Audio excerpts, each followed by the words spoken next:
मेरे प्यारे दोस्तों, ज्ञान के सागर में आपका स्वागत है। दोस्तों, 14 नवंबर यानी देश के प्रधानमंत्री जवाहरलाल नेहरू का जन्म दिवस। इस दिन को बाल दिवस के रूप में भी मनाया जाता है।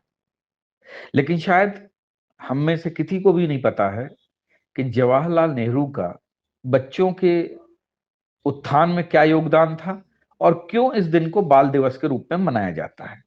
चूंकि कांग्रेस सरकार में थी, कांग्रेस सत्ता में थी, जवाहरलाल नेहरू प्रथम प्रधानमंत्री थे, तो उन्होंने स्वयं ही इस दिन को बाल दिवस के रूप में घोषित कर लिया था। ऐसे बहुत सारे लोग हैं, जैसे कि 5 सितंबर को टीचर्स डे मनाया जाता है, क्योंकि सर्वपल्ली राधाकृष्णन जो थे, उन्होंने उनका जन्म दिवस होता है और वो एक पहले टीचर भी हुआ करते थे, तो इस कारण से उन्होंने 5 सितंबर को टीचर्स डे डिक्लेयर कर लिया था।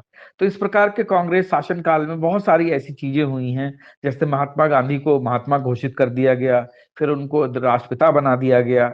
ये अभी तक नहीं पता चल जाता है कि किस कारण से इन्हें राष्ट्रपिता या महात्मा गांधी बनाया गया, जबकि इस देश को हम अपनी धरती माता कहते हैं, भारत माता कहते हैं। तो महात्मा गांधी या मोहनदास करमचंद गांधी कैसे इस देश के राष्ट्रपिता हो सकते हैं? खैर, हम इस मुद्दे पे आज न जाएंगे। आज हम बाल दिवस पे एक विशेष बात करना चाहेंगे। आप लोगों ने क्या कभी वीर हकीकत राय का नाम सुना है? जी हाँ, बहुत सारे लोगों ने इस हकीकत राय का नाम नहीं सुना होगा। ये वो बालक था, ये वो बच्चा था जिसने धर्म के लिए अपना शीश कटा दिया था। 14 साल का ये बालक था। इस बालक को हमारे देश ने भुला दिया है। इस देश में ये विडंबना है कि इस देश के 90% लोगों ने इसका नाम भी नहीं सुना होगा, क्योंकि किसी ने ना तो बताया, ना ही पाठ्य पुस्तकों में पढ़ाया गया।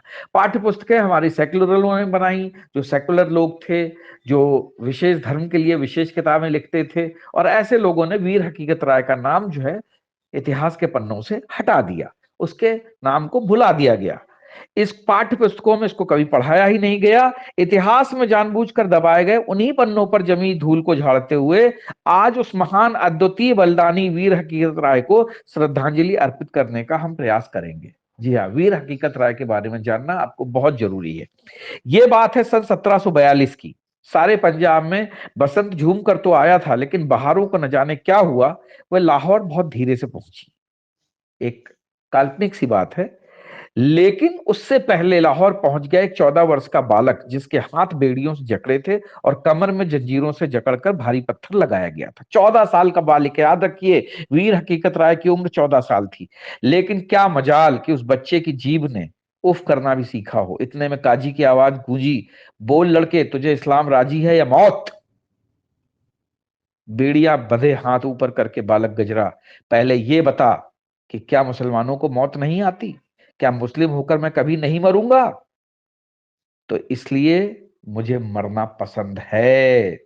काजी ने कहा, मजाक करता है क्या? इतना भी नहीं जानता, हर किसी को एक न एक दिन खाक होना है। तब बालक ने चीखते हुए कहा कि जब ऐसा ही है, मौत तय है, तो क्यों मैं मौत के डर से अपना धर्म छोड़ दूं? मैं क्यों धर्म परिवर्तित करूं? मैं अभी मर जाऊं या कल, उससे क्या फर्क पड़ेगा? तू भी मरेगा एक ना एक दिन, मौत तो दोनों की ही होनी है, इसलिए मैं मरना पसंद करूंगा। एक बार फिर 14 वर्षीय उस बालक ने चीखते हुए कहा, मैं अपना धर्म नहीं बदलूंगा, किसी भी कीमत पर नहीं बदलूंगा। इतना ही सुनना था कि काजी के आदेश पर धर्मांध कट्टरपंथी भीड़ ने बालक की पत्थर मार मार कर हत्या कर दी। जी हाँ, पत्थर मार मार कर हत्या कर दी। ये पत्थर मारने का चलन आप समझ सकते हैं कि कब से चला आ रहा है, और क्यों हर जो है जब भी ऐसे कोई भी बात होती है तो पत्थरबाजी क्यों एक धर्म विशेष की तरफ से की जाती है, समझिए। खैर, फिर से वापस आते हैं उसी टॉपिक पर। भीड़ छट गई, तब बसंती हवा ने मैदान में गिरी वीर देह को छुआ और दुनिया भर में इस अद्वितीय बलिदान का परचम फहरा दिया, जिस पर लिखा हुआ था, वीर गति को प्राप्त बालक वीर हकीकत राय। कठोर यातनाएं देकर उस बेरहमी से उस वीर हकीकत राय 14 वर्षीय बालक को मारा गया। आप समझिए, उस वीर हकीकत राय की सजा को मुकर्रर करने के लिए 2 दिन तक बैठक चली, जिसमें मौलवियों ने तय किया कि एक 14 वर्षीय बालक की पत्थर मार मार कर हत्या कर दी जाए। इसके लिए बाकायदा मुनादी की गई कि अधिक से अधिक संख्या में मोमिनों की भीड़ लाहौर पहुंचे। अगले दिन हकीकत को कोतवाली के सामने आधा जमीन में गाड़ दिया गया और मजहबी भीड़ बच्चे पर पत्थर मारने लगी। इसी बीच हकीकत राय पत्थर खाते खाते मरणासन हो गए, तो जल्लाद ने उनका सिर कलम कर दिया। धर्म न बदलने के लिए अपना बलिदान देने वाले वीर हकीकत राय प्रथम बलिदानी थे। किंतु इतिहासकारों के चयनित इतिहास और देश ने वीर हकीकत राय के सर्वोच्च बलिदान को भुला दिया।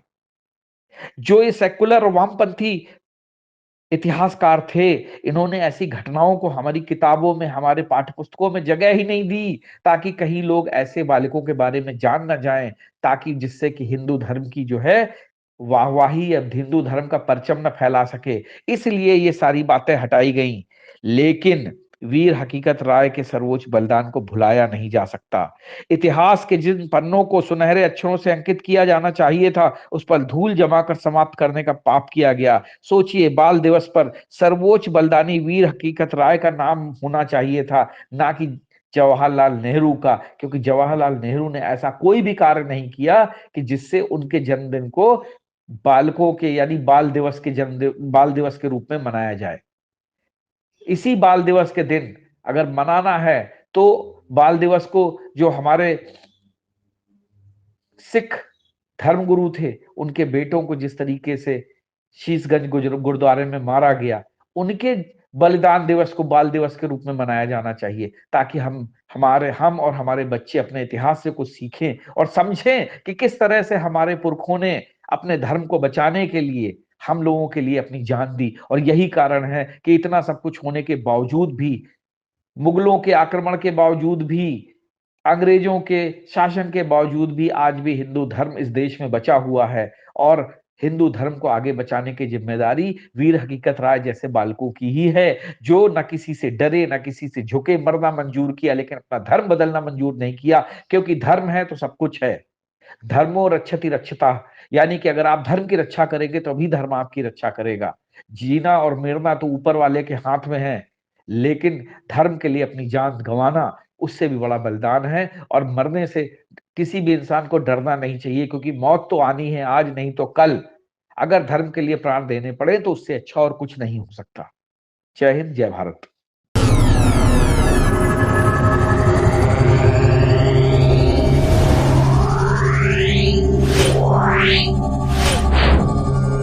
Yeah.